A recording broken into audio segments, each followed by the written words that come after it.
গীবত করা থেকে দূরে থাকা খুবই গুরুত্বপূর্ণ। গীবত ইসলামের বড় গুনাহগুলোর মধ্যে অন্যতম এবং এটি আমাদের নেক আমল নষ্ট করে দিতে পারে।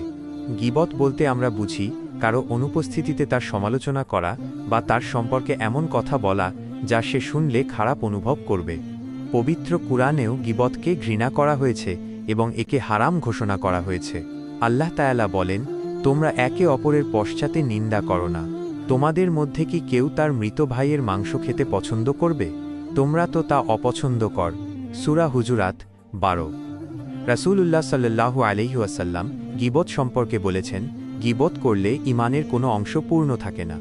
গীবত আমাদের আমলগুলো নষ্ট করে দেয়, কারণ আমরা যখন কারো গীবত করি তখন তার গুনাহ আমাদের আমলনামায় যোগ হয়ে যায়।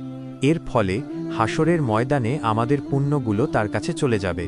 এছাড়াও গীবত মানুষে বিভেদ সৃষ্টি করে এবং সমাজের শান্তি বিনষ্ট করে।